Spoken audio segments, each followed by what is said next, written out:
Ayun guys, oh. Ganda pag low tide. Ayun.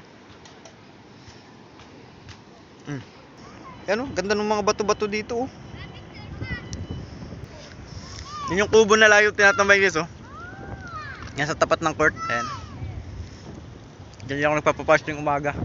Guys, what's up? Punta muna tayo sa tabing dagat. Yan, break time ko. Ayan, oh. Kamuting baging, merienda natin. Yan, may mga bata nagtitraining. Yan.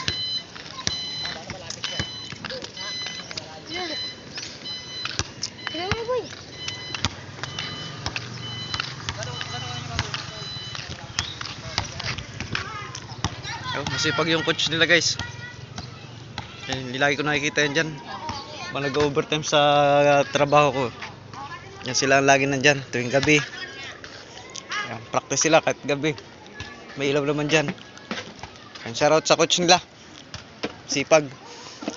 Yan, so dito talaga natambay ngayon guys. Pagka nagbe-merienda tayo, break time, ayun, no? Kamuti lang katapat. Maya-maya tayo magkape.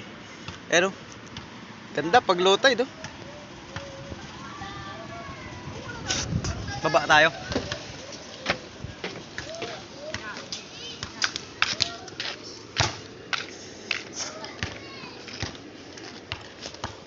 Yan, baba tayo.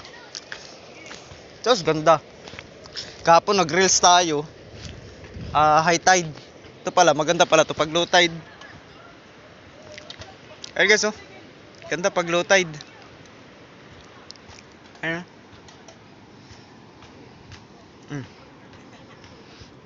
Ganda. Oh, sarap, nakaka-relax. Kahit mainit guys, nakaka-relax.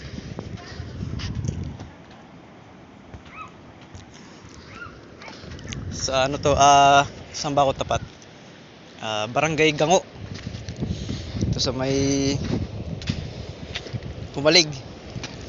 Yan, nandito kasi ating project sa tapat na ito. Ganda, oh.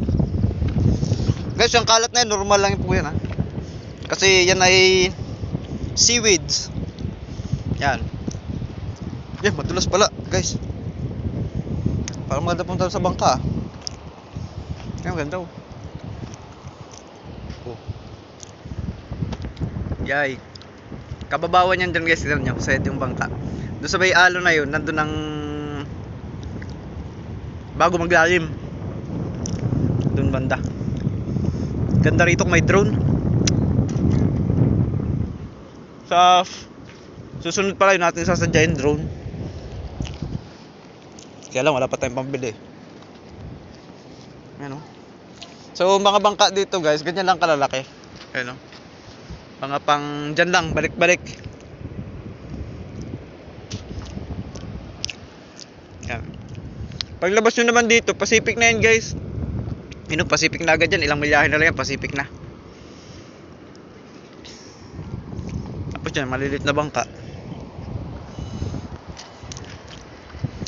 Ayan. So sana interview si kuya, kaya nakakaya. Ayun, talaga mas seaweeds dito guys, kasi ano dito, yung gasangan. Ayun, puro batuhan yan. Kaya dito yung maraming isdang sariwa na ano, yung surahan. Sarap yun. Ayan. Kadalasan dito, nakikitang yata. Paraan nila dito. Ganda, oh. Tingnan nyo naman yung bato-bato na yun guys, oh. Ayan, oh, ganda ng mga bato-bato dito, oh. Hindi siya masakit tapakan kasi wala siyang ano, yung sisi. Itong bato na to, may mga bata nga, nakayapak lang, oh.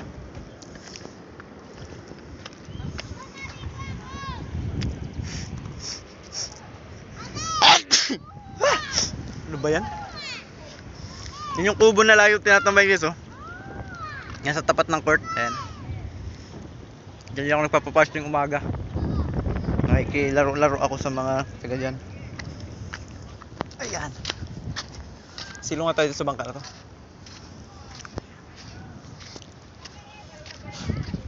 Parang masarap dito, eh. Ayan. So ganito lang kalaki mga bangka dito guys. Mga pangkitangan nila. Yung mga malalaki-laki, yan passenger. So yung puno sa kanal. Marami pa na namimiwas dito. Ayun, nag-a-angler si kuya oh. Kaya sobrang liit, din natin kita. Ayun, oh, pinong-pino naman. Malayang maigi. Maganda nga rito yung angler. Biwas-biwas ka dyan ba? Sa kababawan. Doon din pala oh. Pero pagka high tide guys, hanggang dito ang tubig niya no. Yan. Hanggang dito. Pero mababaw pa rin niya. Pero kasi yung mga passenger dito na biyaheng ano dyan sa Panganiban, sa may Bicol, parang dito yata dumuduong yun eh. O doon sa kabila na yun, kasi doon medyo may lalim. Kaya lang pagka lantap guys, pero pagka maalo na ganyan, di ubra. Kasi ayun oh, malaking alon, sasadsad sila sa batuhan.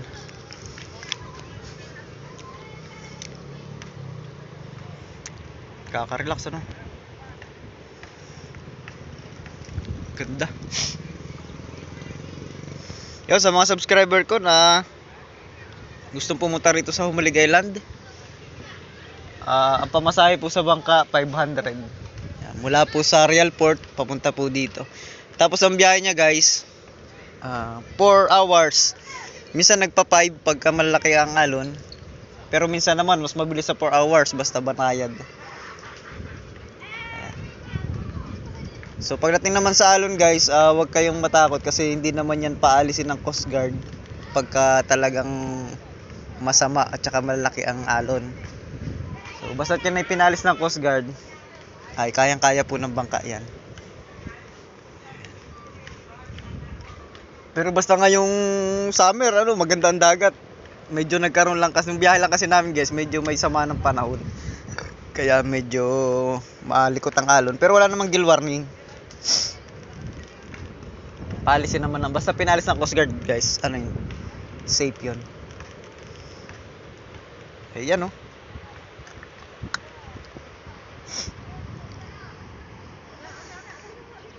Kanina nga pala guys, umulan dito umaga. Pero ngayon oh, ganda na naman ang dagat.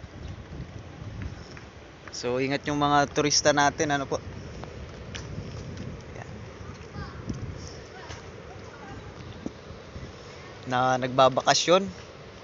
Ingat sa mga paglalakbay pala. Kasi mula Manila papunta rito sa probinsya. Ayan. So yung ano nga pala guys, yung sa mga resort, basta marami namang Facebook page yung mga resort dito. So search na lang kayo sa Humalig. Ayan, search nyo lang. Kasi baka hindi tayo makapunta sa mga resort ngayon kasi minamadali namin tong aming project, tapos uwi na rin kami kinabukasan. So sayang lang, hindi nga tayo makakaikot. Pero nakaikot naman tayo noong nakarang taon. So pwede nyo yung balikan sa ating Facebook, kaya lang, sa YouTube tsaka Facebook, kaya lang medyo malayo-layo na yun, ilang upload na yun eh. Ayan. So paano guys, pinasilip ko lang naman to sa inyo. Dito sa lugar ko nga palang pinipistahan, walang resort dito. So bali na ikubo lang nung tambayan dito sa court. Yan. Pero kahit walang resort dito guys, napakaganda. Ayan. Basta buong palibot ng Humalig Island, ganito po ang makikita nyo kagaganda guys. Ayan. Kaya kung may mga kakilala kayo rito, pwede na kayong mag-tent dyan oh. Pang mga low budget ba, mga kakilala kayong tent. Yan. So ulitin ko lang guys yung mga kalat na yun. So hindi po yun yung basura na plastic o yung tinapon ng tao. Hindi po. Yan po ay galing din sa dagat. Yan po yung seaweeds. Ayan. So ingat ang lahat.